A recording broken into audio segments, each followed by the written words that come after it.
Welcome everyone to the Ask an Architect show. Here with me today, Chris Morrison from Perkins Will. Chris, thanks so much for joining us. Absolutely, Nick. Hopefully we're going to get a good insight from the principal perspective that I think we haven't had a lot of on the show. So I think Chris brings a very unique viewpoint to the show. So Chris, with that said, for the first 10 seconds or so, can you tell the people who you are and what you do? Sure. Well, I'm Chris Morrison. I am an architect, and I also am the managing director of the DC office of Perkins Will. And Perkins Will, our office is about 85 people.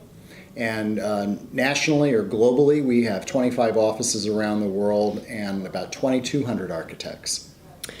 So, Chris, we'll just start right there, and then we'll work our way through your whole story. But Perkins Will is a very attractive firm for a lot of our students who are thinking, graduating and looking at firms. Obviously, it's very big and international, a lot of great work. What's the culture like here in the DC office, and then maybe even nationally if it differs at all?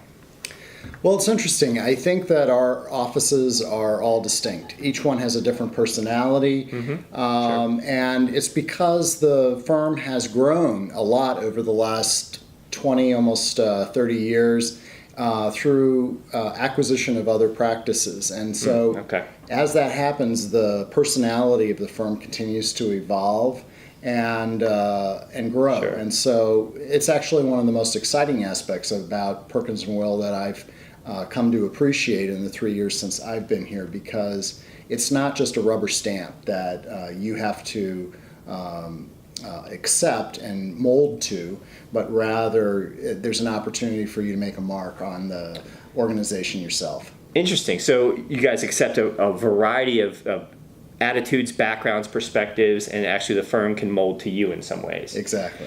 What about you in particular? So you have a lot of experience in the profession. What would you say your management style is like personally, when you're out here working with your team? What is Chris Morrison like?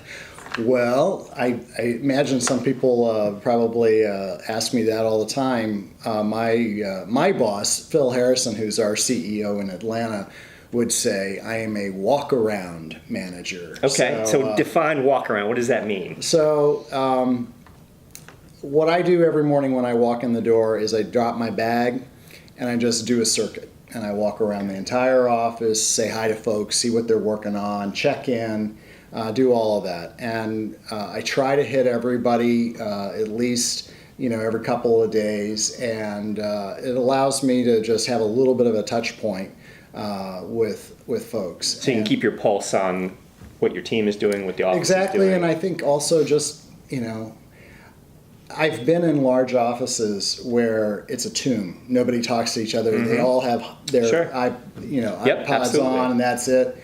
And they don't even talk. They'll sit and IM each other, and they sit next to each other. And it's like, why aren't you talking instead of IMing?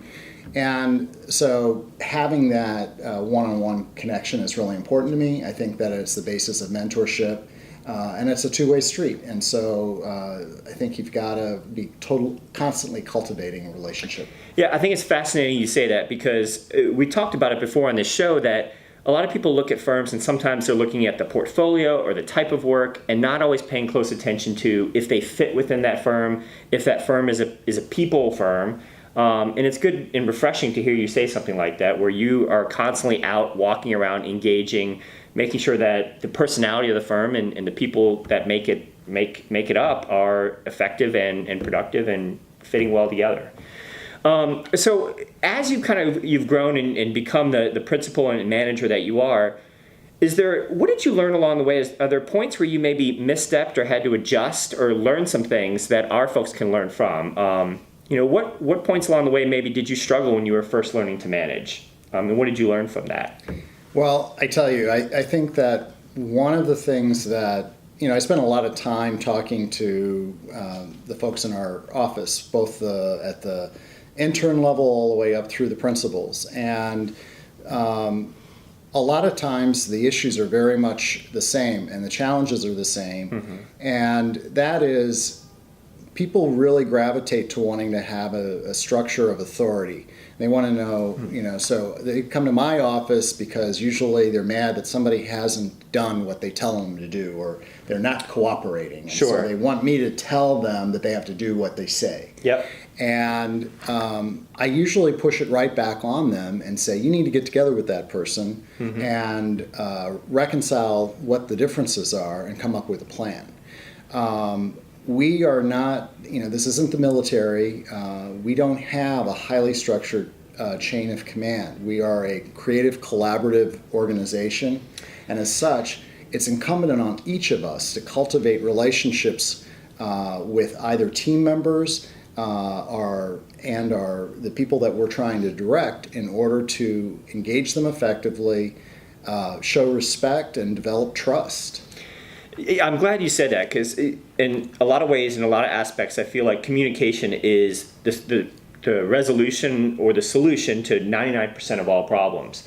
So to hear you say that it's pushing it back on the person, and it's about going back and working through that relationship and talking things out and making sure that everyone's on the same page, I think you're dead on. I mean, it seems to make a lot of sense. A lot of times people look for complicated solutions or for their manager or hierarchy to fix the problem, when in reality it's just talking or it's communicating. Exactly. Interesting. Okay, so let's talk a little bit about hiring and what you look for in graduates coming out and new hires, because I think our audience would love to hear your perspective on that, because a lot of them right now, we're May 10th, they're on the doorstep of this process. So when you're hiring, what are you looking for qualitatively? What kind of attitudes, what kind of abilities, what are you looking for when you hire? Well, first of all, I'm looking for folks that show a real, genuine enthusiasm. They seem engaged. They've done a little bit of research. They know something about the firm, and that there's something about us that they're excited about. And so they lead with that. And they're intellectually curious. They're able to show through their work and stories about their projects and draw us in. And so I'm looking for somebody that's got good emotional intelligence and is able to, seems to be able to connect and will fit well with our culture. But I'm also looking for people with strong design skills. I want to see strong graphics and portfolios, and when they're talking about the projects, the imagery of what they're showing in their portfolio should match that story. And it's always good when when they know about the it's a very funny story. I interviewed somebody a few years ago, and it still stuck with me. And it was as though they were presenting someone else's portfolio. It's like, well, let's see, I don't remember what happened on that project, and it was something like this. And I advised them at the end of the interview, I said, look, you seem like a really talented person and you're engaging, but my advice to you is go back and put together a narrative on every single one of these and string a list of stories together that are going to really draw me into your work and into you and your process, because right now I got the sense that this wasn't interesting enough for you to even remember, and you did the project 2 years ago. Yeah, if you can't be the master of your own content, then how are you going to come out here and be the master of selling a Perkins Will project? Exactly. But I always am looking for an intellectual curiosity, somebody that wants to understand how to be engaged in a project, learn and soak up stuff, but then take it further. And that's something that you get by the kinds of questions that they ask and that they have for you. It's interesting. So, because one of my questions was going to be, what kind of questions do you ask? But you're almost more interested in what they're going to ask as well, because it shows a certain attitude or knowledge of the firm or direction that they want to go. Right. So what kinds of things do you want to hear them ask? Do you want to hear them ask about your culture, about the team that they might work for? What are you looking to hear? Well, I think that some of the basic questions that people ask about, which are natural questions and good questions, like, what am I going to work on? What kind of project will I work on? And the truth is that's actually a very hard question, because unless they're starting the next day, our work plans aren't set out so far in advance that I can say, you're going to be on this team. Usually, especially with our folks coming in right out of school, when they don't have a lot of experience, they're going to be placed on a couple of teams and probably being horsepower to help drive those teams forward, and the tasks can vary widely. And so I'll describe the kinds of tasks that they'll do, from either modeling or picking up red lines in documents, or helping to support the team in a variety of ways. But it is hard to ask or to tell them exactly what project they're going to always work on. When they ask about culture, we usually talk about how we communicate in the office. So we'll talk about our monthly staff meetings. We'll talk about the team interactions and how we try to outline the schedules by the week and then by the day, so that we're managing expectations. We also talk about how are we soliciting input from the entire team, that it's not all a top-down delivered system. The principals are going to lead the process, and in the absence of other stuff, they'll fill it up. But what we're really looking for are all of the team members to bring fresh ideas. Doesn't mean that they're going to always go with the ideas that they're bringing, and it certainly doesn't mean that I'm going to do my idea instead of your idea. But Sure. If we're working up schemes, in addition to the ones we've discussed, I want to see the other 5 ideas that you've come up with since you worked on the first 3. Sure. And so those are the kinds of things that I ask about. It is a huge mistake. I mean, people, I think, are often trained to be assertive and to be straightforward in terms of their questions. But when the first leading question out of somebody's mouth is, what time do I get out of work at the end of the day? Sure. Do I get paid for vacation? I haven't even started yet. Yeah. To lead with those kinds of questions is telling me you're really more interested in what this is going to do for you, rather than how are you going to fit within our larger organization. So even if you're concerned about all of those things, which we all are, compensation is very important. I usually hold that for after that the discussion has gotten to a point that they've made clear that they are interested in bringing you on board. That's the time to start talking about compensation and all that. Before then, you want to show a sincere and focused interest in how you fit with this organization, what kind of contributions can you bring to it, and how are we going to, how do we fit together? Chris, I love all of that. I want to wrap that up nicely into its own little video, because I think you just laid out a bunch of really great tactical advice for folks who are out there in interviews. And that's a really insightful look into what an interview is like for anybody who hasn't had one yet or is about to go through a bunch. So Chris, you touched on it a little bit, but let's say somebody gets the job at Perkins Will. So they're in their first year. How can they best succeed? And you talked about bringing your ideas to the table and having a fresh perspective. What else can somebody do to be successful in their first year at Perkins Will? Well, I think that doing what they can to just be totally throw themselves into their projects. So be enthusiastic, be excited. Not every task that you get is going to be something that's going to make your socks run up and down. But if you can come in every day with a positive attitude and be that person on your team that's the glue, that's solving problems and bridging those gaps, you're going to be seen as a team player and somebody that makes things better. And you can do that even right out of the gate. The knowledge and the expertise that you bring to putting together the set you're not expected to know everything. Sure. But that's important. One of the biggest challenges of group projects, and what we do are really all group projects, is that communication. So if you can be a person, an agent of positive change and connection, you're going to fulfill a very important role that's not on anybody's list of job descriptions or anything like that. That's what I love about what you're saying, is that all of these things, anybody can do. Anybody can be enthusiastic and energetic and positive and communicative and all those types of qualitative issues. You can embrace those and bring those to the table without any significant technical expertise in one thing or another. So I think hopefully that's refreshing for folks to hear. So Chris, let's turn it to you a little bit in your role as a principal. So how do you get better day to day? What do you do to improve? How do you become or stay the best, managing director you can be? What do you do? Continuing education? Is it books? Is it just staying in touch with your team constantly? Like, how do you make sure you are the best Chris Morrison that you can be? Well, I think that especially in this role as a managing director, a lot of what I'm doing is, I'm a cheerleader. I'm the captain of the ship.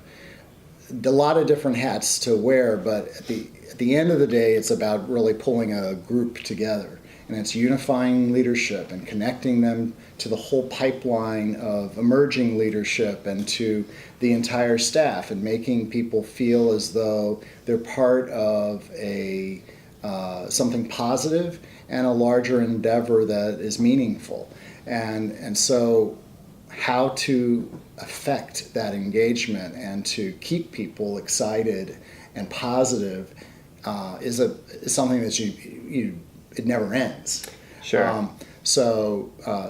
How to effectively engage people, how to effectively get people to flip from being critics to being innovators, and bringing ideas and initiatives to the front to improve a situation rather than standing on the sidelines and complaining about it.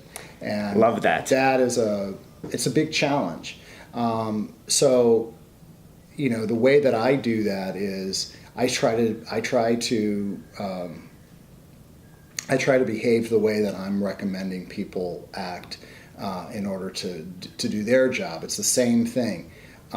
Intellectual curiosity.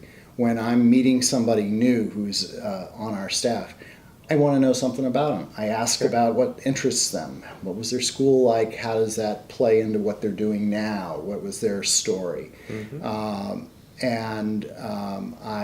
When somebody comes up with an idea and I see that there's an opportunity to take it, I might suggest, that's a great idea. Have you thought about doing this with that?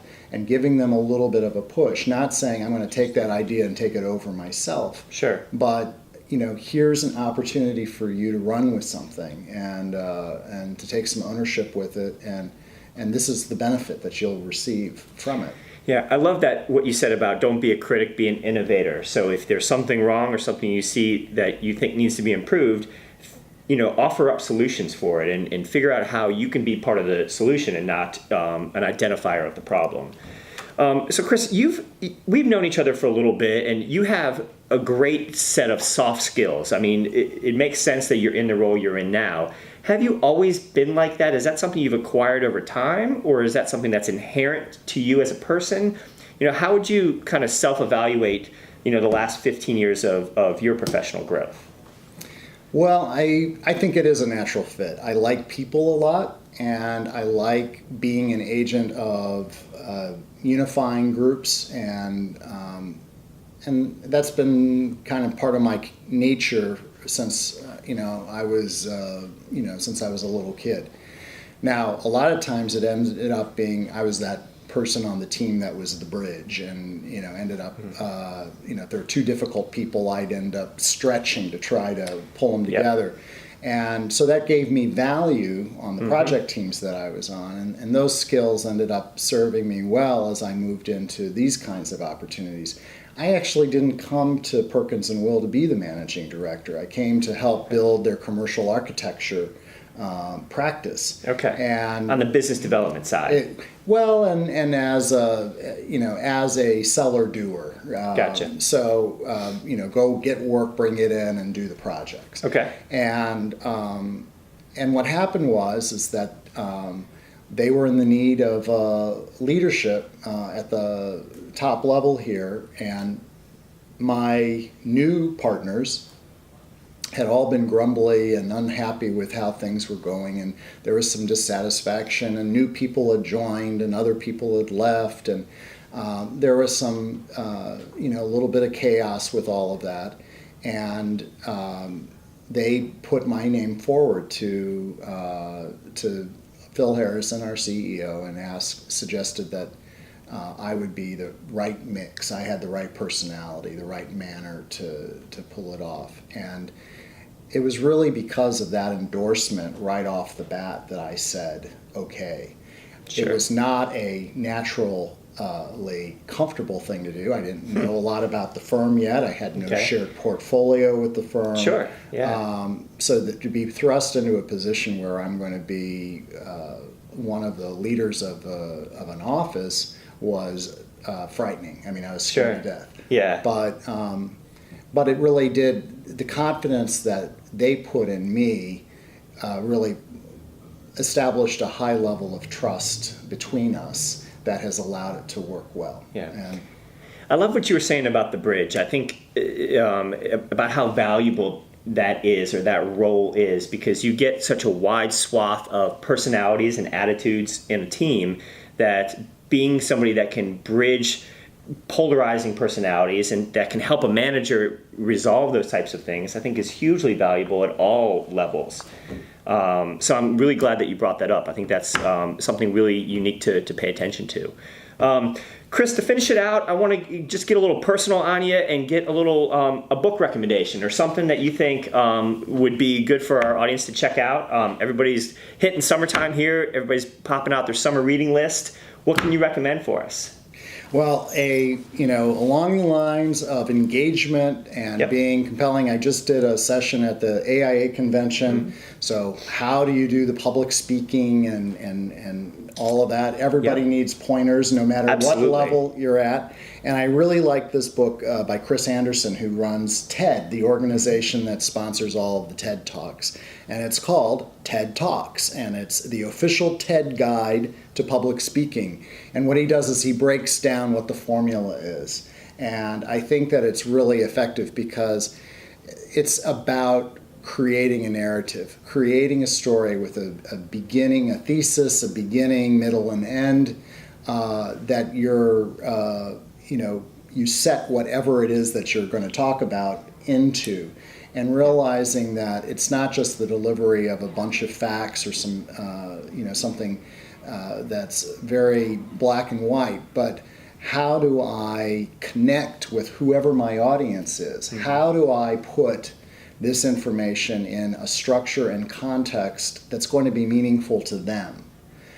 Not, I'm just going to dump. It's not for you, the speaker, it's for the audience. Exactly. How to make that connection. And so what that means is that story is going to be nuanced. The facts may remain the same, but the way that you tell it and the way that you're able to engage that audience is going to be different depending on where they're coming from. Sure.